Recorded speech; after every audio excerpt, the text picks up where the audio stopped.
So that Missouri couple that was defending their property, the couple who Trump took away their guns, and mind you, people go, oh, well, Trump didn't take away their guns. Trump could have pardoned them. But he was too busy pardoning criminals and his friends to pardon this couple of the gun charges that they got, which were ridiculous, okay? So let's go over what happened. Okay, so this couple lives in a private estate type thing, and Black Lives Matter is marching down their private road.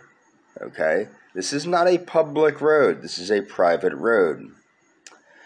Black Lives Matter begins threatening the people. Okay, so then they go inside and they get a couple of firearms, and they tell them to leave.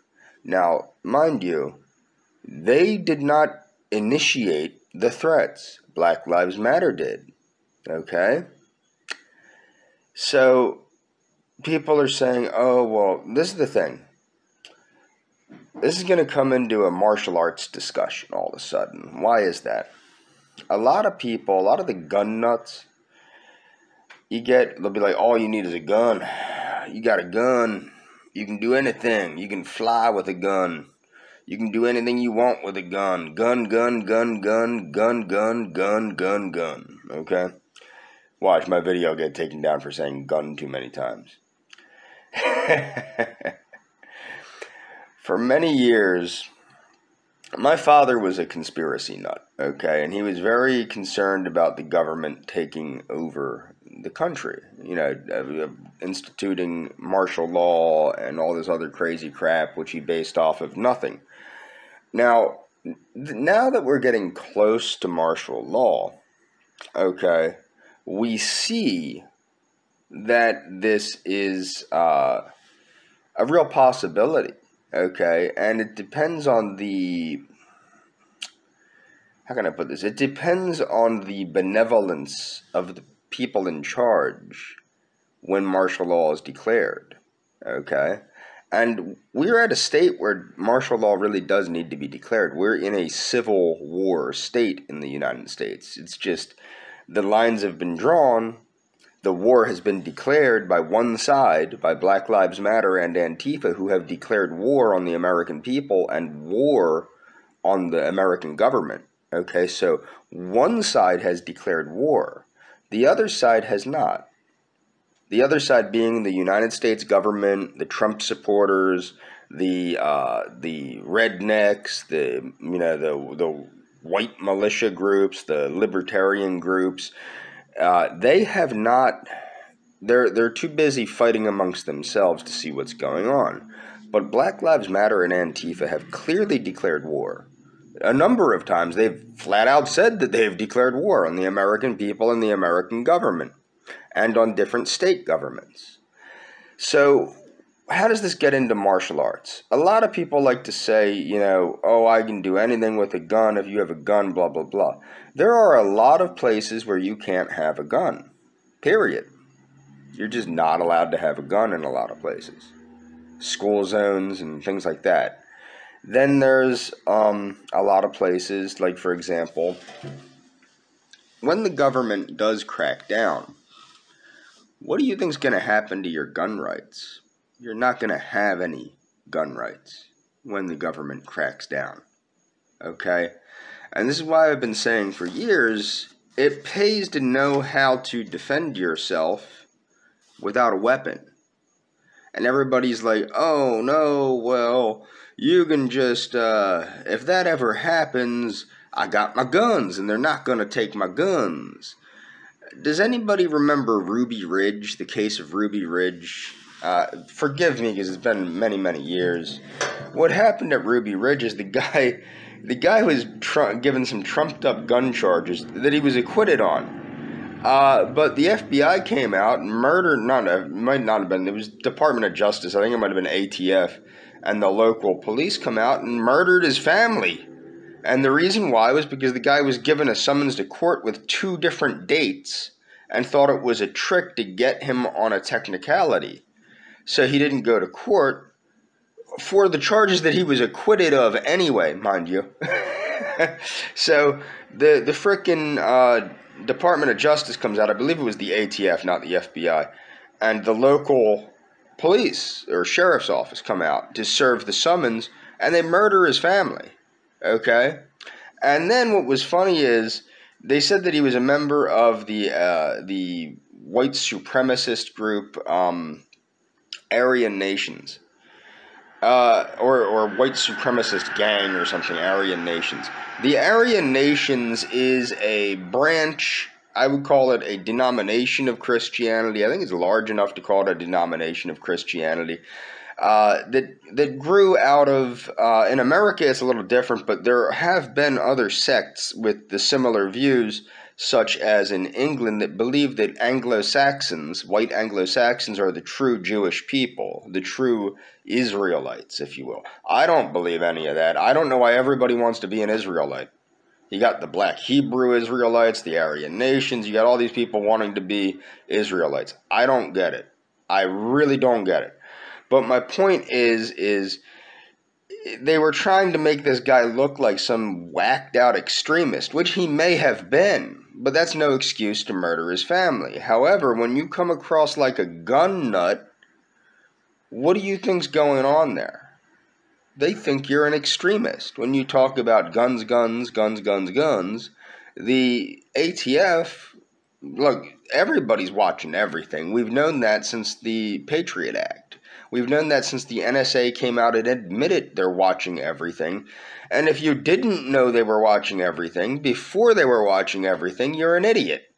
If the government has the technology to do something, they're going to do it until they get caught. And then they're going to come out and go, yeah, we did this, but terrorism, but, illegal immigration, but what have you, okay? And that's how it works. They do it until they get caught, and then when they get caught, the excuses come out. We're spying on our own citizens because of foreign terrorists. We're spying on our own citizens because of illegal migrants. You know, that's the excuses that come out of after they get caught, okay? It's the oldest story in the book, okay? Now, I'm not anti-government. I've never been anti-government. I'm pro-United States. I've been saying that from the beginning. I have a bad feeling that, there's a lot of people in the government that aren't necessarily pro-United States, as was seen with Esper and Milley under Trump. And essentially, Missouri is a fallen state. Because I'm going to get back into the whole thing in Missouri. I got a little sidetracked there. But the McCloskeys were defending their property and their animals from threats from Black Lives Matter terrorists. Now, mind you, people might go, oh, well, these were just protesters that got turned around. That might be true, but even if it were true, I do know in my state, you're not allowed to trespass on private property. So the fact is, the McCloskeys were obeying the law in as much as they had their guns, they pointed their guns at Black Lives Matter, they told them to leave. That's all within their right on their property. When you lose the right, see, this is the thing. Now, they've lost their right to own firearms. Their Second Amendment right has been taken from them. Okay? That's what you need to keep in mind. When your Second Amendment right can be taken from you, it's not a right. This is what I've explained with the difference between the way I view things as a third positionist and the way somebody that's, a conservative does. Your rights are not granted to you by God or nature, as a conservative would say. Oh, they're natural rights. Oh, they're God-given rights. They're not real. They're only real in as much as the government chooses to allow you to have those rights. Your rights come from the state. And as long as the state is a reflection of the people, you will have those rights, because the state will defend those rights. But the state is getting further and further and further away from the people and further close to an oligarchy. And this is the bad thing. Like, for example, even if you had a Second Amendment, what good is a Second Amendment if you exercise it and end up losing your right to a Second Amendment and losing your right to defend? Like, if you have a Second Amendment right, but you have no right to self-defense, what's the point of the Second Amendment right? And then people go to rise up against the government. Okay, yeah, let's see that happen. That's not going to be well, no, let's not see that happen. I misspoke there. The point is unfortunately, I have a feeling that the country will be disarmed. The legal gun owners will be disarmed due to martial law being declared long before the criminals are disarmed. And that's going to be a mess that plays out. Okay. Now, Biden actually did take actions to disarm criminals, which is a good first step. But I have a feeling that if this shit keeps brewing, if the civil war keeps brewing between BLM and the fractioned ideologies that make up the normal people, or relatively normal people. I don't really consider Trumpers normal. But the thing is, you have one side that are they're anarchists. You have and black nationalists, which are Antifa and BLM. They're on one side. They will fragment eventually. And then on the other side, you have the United States government, the Trump supporters, the libertarian, like the Boogaloo boys and things like that. But what do you also have going on the other side? You have infighting. Okay, for God's sakes, the United States government, instead of deputizing these people to handle the problem, they're cracking down on them. Okay, they're firing police that are alleged extremists for expressing certain viewpoints. They're taking away U.S. citizens' First Amendment, not First Amendment, well, they're taking that away too, but they're taking away people's Second Amendment rights, okay? And how are they taking away your First Amendment rights? That's with the Department of Homeland Security cracking down on white supremacists. Which, just because you say certain things does not mean that you don't have a right to say certain things, okay? It's not against the law to hate anybody. It might not be moral, it might not be the proper way to go about things, but it's not illegal. The second they start policing speech, which they have done, they started policing speech all the way back at the first hate crimes legislation was the policing of speech and thoughts. So that was the first thing you got, where they started policing your thoughts and what comes out of your mouth. Okay? If you say certain things, it's criminal. If you think certain things, it's criminal. Now think about that. They're pretending to presume that a burglar, or say, and it gets kind of crazy. It's like, say somebody robs somebody and they have some kind of neo-Nazi tattoo. Well, they'll go, oh, well, that was obviously a hate crime. No, it's a guy that's a criminal that has a neo-Nazi tattoo. That does not make the person, it doesn't even make the person a white supremacist. A lot of people in prison have certain ideologies that they need to survive that they then don't have once they get out of prison. Okay? That's just the way things go. It is about survival in prison. I've made many videos about prison gangs that, that gets old real quick. So my point is that, well, there's a couple points here. We are quickly losing our Second Amendment. I'm not a gun nut. As anybody knows from watching my videos, I even think there needs to be more regulations on who can get guns.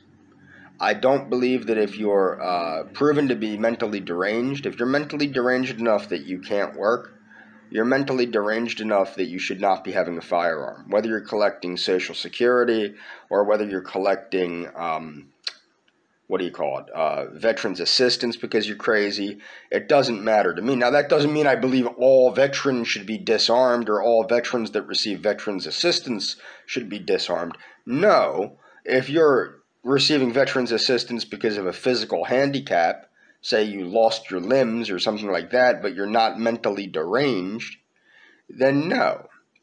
You should be allowed to maintain your right to carry a firearm.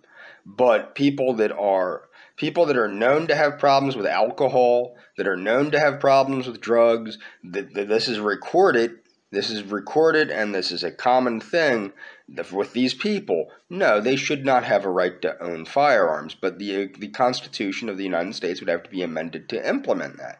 But I'm not a gun nut, like I said right there. That's what I agree with. But the fact of the matter is, it's unfortunate, but I have a feeling that you're going to see all of your rights shrink quite a bit. I have a feeling that illegal searches and seizures are going to become the norm. I have the feeling, and this is not because of Biden being a bad president. It has to do with the nature of what's going on in the world right now, because they can't be honest about who the real threat is. Keep that in mind. Biden hasn't told the truth. Trump hasn't told the truth. Who is the real threat to the country? Black Lives Matter. Antifa. What needs to be done? The president needs to declare martial law and eradicate the threat to the republic. Okay? And a lot of people, like my video, and I'll leave a link to my video, when people were saying that, the Black Lives Matter riots were not as bad as the 1968 riots. During the 1968 riots, nobody attacked the White House. They attacked the White House during the Black Lives Matter riots. The mostly peaceful protesters that had to be deployed with tear gas. The mostly peaceful protesters that were seriously injuring police and Secret Service agents at the White House. Yeah. Now, more importantly, you got this, and I'm going to go into how this reflects on the treatment of whites by the media. You had that woman in the Central, they call her the Central Park Karen. Now, let's face it, Karen is basically a racial slur for a middle-aged white woman. And what happened was this dude probably was threatening the woman's dog, okay? And he flips the camera on to record her because she says she's going to call the police on him. And he knows he's going to get away with it because he's African American. And the police, this is the thing that's interesting about this. The general black population, about a month ago in my parking lot, there was a fight between some dude and his ex-old lady, okay? And he's out there, he's saying, call the polices, okay? Because he wanted some custody dispute or something. This is the way that black people know how to play the system. They know how to play the police. They know how to play the police against this person or that person, okay? They know what they're doing, and they know that the police are not going to open a can of whoop ass on them. They're not. They will open a can of whoop ass on white people, but they're not going to do it against black people. If you're familiar with the black community, I grew up around black people. They're cop callers. A lot of them are cop callers. They know how to manipulate the police. They know how to get done what they need to get done by manipulating the police. And it just is a thing, okay? Whether it's against other blacks or against whites, like in the case of the, quote, Central Park Karen. Now, that woman obviously felt she had to call the police for a reason, okay? Whether or not she appeared mentally deranged. But you have to understand, apparently this black guy threatened her dog, and then he flips on his cell phone because she probably started acting erratic because she was probably terrified, okay? She was probably horrified about what is this guy going to do to her? What's this guy going to do to her dog? So that's the thing, and they're saying, well, she's going to tell the police that a black man is threatening her. Well, that's probably what was happening, but you don't see that part, okay? It's the same thing with the George Zimmerman alleged non-emergency call that was recorded as a 911 call. If you look at the unedited version of the George Zimmerman call to police reporting Trayvon Martin, when did George Zimmerman say Trayvon Martin was black? It was after the dispatcher asked, is the gentleman black, white, or Hispanic? And he responded, he said, he looks black. He didn't even say he was black. He said he looks black. Okay? Not that he definitely was black, that he looked black. And that was chopped up. What was so ridiculous about that is George Zimmerman, as I stated, was Jewish and Hispanic, I don't remember where his family came from, but he was Jewish and Hispanic. He was not white at all, but by the way the media was portraying it, you'd have sworn that George Zimmerman was the imperial wizard of the Ku Klux Klan, when in reality he was a Jewish Hispanic man that was a member of the Neighborhood Watch, and I do think it was stupid of him to follow Martin. He was a member of the Neighborhood Watch and a victim of a racist attack by a racist, which was corroborated on the stand by the victims. Oh, damn. I have to sneeze during a video. That rarely happens. By the victim's own girlfriend. Frickin' allergies. Okay, so by the victim's own girlfriend, who corroborated that Martin was he said he was going to attack George Zimmerman. So the victim of the racist attack that day was not Trayvon Martin. It was George Zimmerman, who defended himself with his firearm, and that is why George Zimmerman was found what? That's right, not guilty. Okay? That's what happened. So you have a Hispanic Jewish man that volunteers with at-risk youths, has black family members. Most of those at-risk youths are black. He's volunteering with them to help them out, keep them out of prison.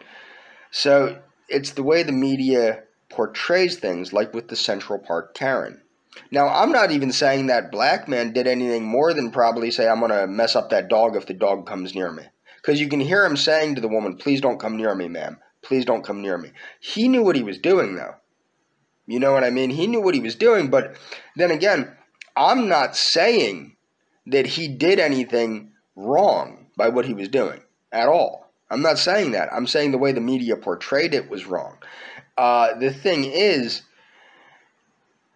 people that do not live in black neighborhoods, this is a common occurrence. Where I live, we have these wonderful canals where you can walk, okay? You don't want to walk there. There's shootings and stabbings and rapes and all sorts of stuff.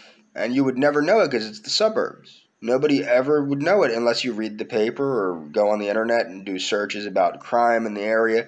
And that's right where I live, okay? That's maybe 100 feet from my apartment, okay?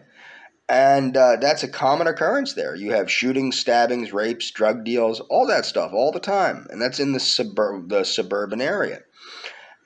So what people aren't understanding is Central Park has a ridiculous history of black on white violence. Ridiculous.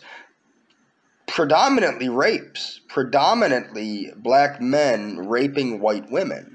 That is a predominant theme in the Central Park. We have it in the parks, all like the canals where I live. You have these nice canals that are put up by the park services so that people can enjoy them by walking. They've been completely taken over and are used mostly for drug deals. And nobody ever goes on these nice things where you're supposed to be able to walk and enjoy the woodlands and the canals that have been put in, but you can't, because if you do, you're taking your life in your hands. You're taking your life in your hands in the sense that you might get murdered if you go do that. And the same thing is true with people that walk in Central Park or any of the major parks in Philadelphia.